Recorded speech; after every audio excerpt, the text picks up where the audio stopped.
আজকে আমরা এমন একটা গল্প শুনব যা ভ্রাতৃত্বের এক অবিশ্বাস্য শক্তিকে তুলে ধরে। এটা এমন চার ভাইয়ের গল্প যাদের অটুট ঐক্য আর ভালোবাসা তাদেরকে সাফল্যের একেবারে চূড়ায় নিয়ে গিয়েছিল। চলুন তাহলে শুরু করা যাক ওদের সেই অসাধারণ জার্নিটা। প্রিয়াংশু, নীলাংশু, প্রিয়ম আর প্রীতেশ, এই চারটে নাম, চারটে জীবন, কিন্তু মনটা ছিল একটাই। কারা এরা, আর কীভাবেই বা এদের গল্পটা আমাদের সবার জন্য একটা অনুপ্রেরণা হয়ে উঠল? চলুন সেটাই আজ জানা যাক। গল্পটা শুরু হচ্ছে একটা ছোট শহর থেকে। বেশ শান্ত একটা পরিবেশ। সেখানেই এক সাধারণ পরিবারে বেড়ে উঠছিল চার ভাই। মজার ব্যাপার হলো চারজনের স্বভাব, স্বপ্ন সবকিছুই ছিল একদম আলাদা, কিন্তু সবাইকে এক সুতোয় বেঁধে রেখেছিল ওদের অবিশ্বাস্য বন্ধন। তো এই চার ভাইয়ের মধ্যে বড় যে প্রিয়াংশু, সে ছিল একদম জন্মনেতা, সবসময় দায়িত্ব নিতে প্রস্তুত। অন্যদিকে নীলাংশু ছিল পুরো শিল্পী মানুষ, ভীষণ সৃজনশীল আর আবেগপ্রবণ। তারপর প্রিয়ম, সে ছিল শান্ত, চিন্তাশীল, শব্দের জাদুকর বললেও ভুল হবে না। আর একদম ছোট যে প্রীতেশ, সে ছিল খেলাধুলায় সেরা, অসম্ভব সাহসী।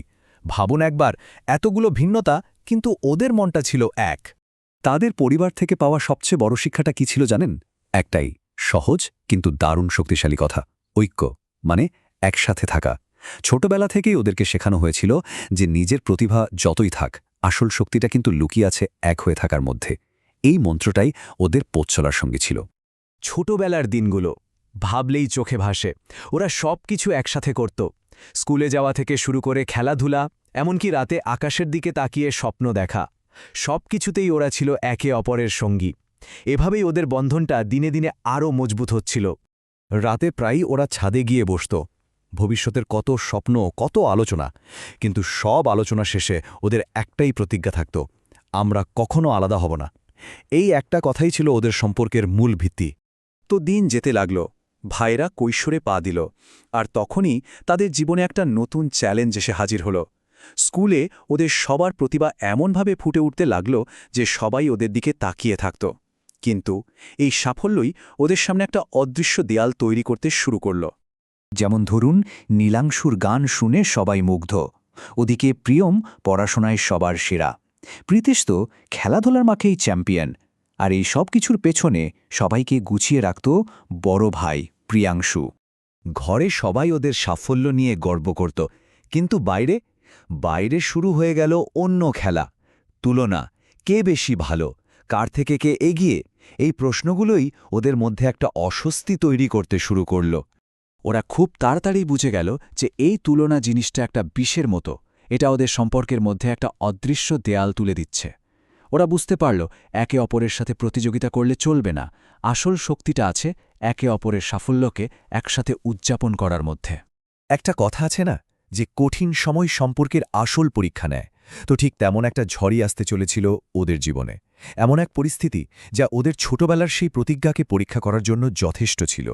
হঠাৎ করেই ওদের বাবার আয় একদম কমে গেল। পরিবারে নেমে এলো একটা বড় আর্থিক সংকট। চারদিকে শুধু চিন্তা আর চিন্তা, কি হবে, কিভাবে চলবে। কিন্তু এই কঠিন সময়ে ওরা দেখিয়ে দিল ওদের আসল শক্তিটা কোথায়।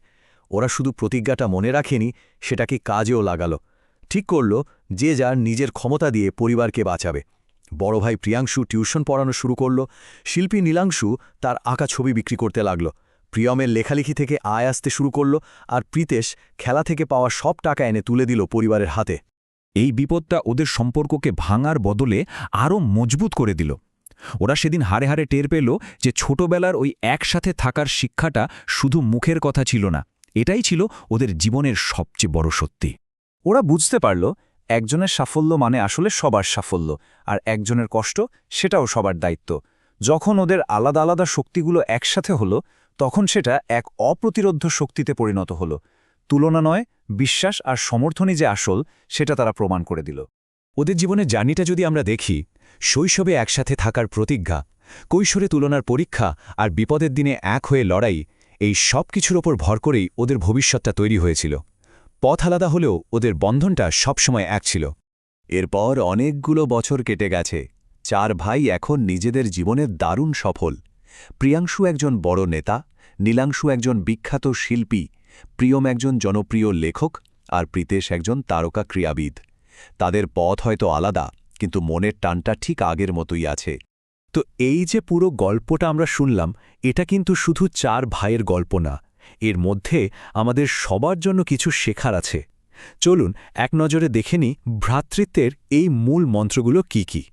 প্রথমত, আমাদের ভিন্নতাই আমাদের শক্তি। দ্বিতীয়ত, তুলনা নয়, সহযোগিতা আসল। তৃতীয়ত, কঠিন সময় বুঝিয়ে দেয় সম্পর্ক কতটা গভীর। আর সবচেয়ে বড় শিক্ষা, পরিবারই আমাদের জীবনের সেরা সম্পদ, আর একসাথে থাকলে সাফল্য আসবেই, কোনো বাধাই আটকাতে পারবে না। এই গল্পটা শোনার পর একটা প্রশ্ন কিন্তু মনে আসেই। একটা সফল আর অর্থবহ জীবনের আসল ভিত্তিটা কি? নিজের একার সাফল্য আর নামডাক, নাকি এই নিঃস্বার্থ ভালোবাসা আর অটুট পারিবারিক বন্ধন?